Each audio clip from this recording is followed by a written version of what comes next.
Colossus of the 1800s, a deep portrait of London. The 1800s marked the era when London transformed into a sprawling, soot-stained titan, a city of over 2.5 million souls that functioned as the undisputed engine of the British Empire. To look upon London during the mid-1800s was to witness the most complex human machine ever constructed. The city did not just grow, it exploded, stretching its brick-and-mortar limbs into the surrounding countryside, swallowing villages and turning them into industrial suburbs. The air itself was a heavy, tangible presence, a thick mixture of coal smoke from 1 million domestic hearths and the sulphurous belch of factory chimneys. This was the era of the pea souper, a fog so dense, oily, and yellow that it could swallow a horse and carriage in a matter of seconds, turning the bustling midday streets into a ghostly, silent world of shadows. It was a city that lived behind a veil of industrial progress, where the sky was rarely blue and the sun was a pale, sickly disk struggling to pierce through the smog. The River Thames remained the city's primary artery throughout the 1800s, a churning brown waterway that connected the heart of Britain to the farthest reaches of the globe. At the Pool of London, the river was a chaotic forest of timber, iron, and rope. Massive merchant vessels from the Caribbean sat low in the water, heavy with raw sugar and rum, while sleek clippers from China brought tea to the vast West India docks. The shoreline was a continuous wall of blackened warehouses where steam-powered cranes hissed and groaned, lifting the world's treasures onto the backs of thousands of laborers. These men, the stevedores and porters, worked in a brutal rhythm of dawn to dusk, their faces etched with the grit of the coal that powered the very empire they served. Without the river, the London of the 1800s could not have sustained its scale. The Thames was not just geography, it was infrastructure, economy, and identity. It was a liquid highway that carried everything from coal for the furnaces to the grain that fed the hungry millions. Away from the maritime roar of the docks, the city in the 1800s fractured into two distinct and warring worlds. In the East End, the infrastructure of the empire groaned under the weight of its own explosive growth. Here, the Rookery's notorious slums were a maze of narrow, unpaved alleys where the sun rarely touched the ground. Tenement buildings, originally built for single families, now housed dozens, with every cellar and attic occupied by the working poor. In these cramped quarters of the 1800s, the struggle for survival was a daily negotiation for space, air, and bread. Families lived in single rooms, their lives exposed to the constant noise of neighbors and the omnipresent smell of decay. Without proper sewage systems for much of the century, waste ran in open gutters, and the communal water pumps were often death traps. Disease, particularly cholera and typhoid, was a silent predator in these streets, thriving in the damp, overcrowded conditions where clean water was a luxury that few could afford.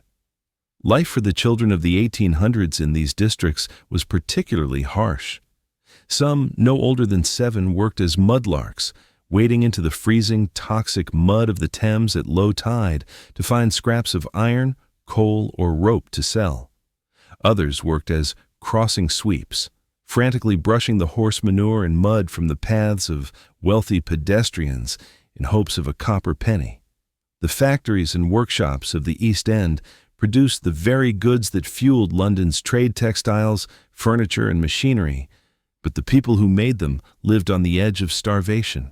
This was the hidden cost of the 1800s prosperity, a vast, invisible army of labor living in conditions that social reformers of the time described as worse than those in the most distant colonies. Yet, as one traveled westward in the mid-1800s, the grime of industry slowly gave way to the grandeur of stone and silk. In the West End and Westminster, the streets widened, and the air seemed to clear of the heaviest soot. Here stood the newly rebuilt Houses of Parliament, a masterpiece of Gothic Revival architecture whose iconic clock tower became a symbol of British authority and imperial ambition. This was the seat of global power in the 1800s, where men in top hats and tailored frock coats debated laws that would affect millions in India, Africa, and the Americas. The roads here were paved and well-maintained, lined with exclusive gentlemen's clubs, ornate theaters, and grand townhouses built of expensive Portland stone rather than common soot-stained brick. The contrast was absolute.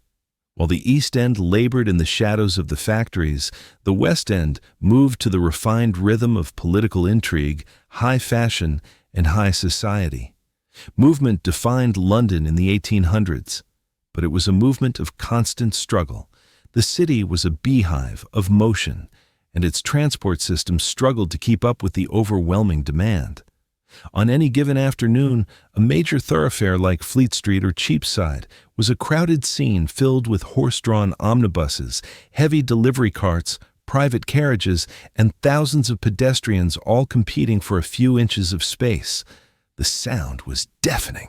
The rhythmic clatter of iron-shod hooves on cobblestones, the shouting of drivers, and the grinding of wheels. Traffic congestion was severe, particularly on the major bridges. Crossing the Thames could take over an hour during peak times, as the sheer volume of people and goods moving through the city every day created a kind of organized chaos that visitors found both impressive and terrifying. While the wealthy moved smoothly in private carriages, the working class relied on crowded omnibuses or their own feet to navigate the sprawling, muddy distances of the 1800s metropolis. The arrival of night in the 1800s transformed the city into something both modern and unsettling. The introduction and spread of gaslighting earlier in the century had rewritten the rules of urban life, pushing back the darkness that had governed human existence for millennia. For the first time in history, the night was navigable. Shop fronts on Regent Street glowed with artificial brilliance, attracting crowds of evening shoppers, and the bright lights of music halls and theaters drew the masses into the streets long after sunset. However, the gas lamps also cast long, distorted shadows, and just beyond the circle of light, the darkness remained treacherous. The city at night was a place of deep anxiety for many. The fog-shrouded side streets were the territory of pickpockets, garrotters, and crime. Walking through London at night in the 1800s would have felt both advanced and terrifying, a city pushing feverishly into the future while still shaped by older, darker rhythms. By the end of the 1800s, London had become a symbol of the human condition in the industrial age. It was a place where global trade became a physical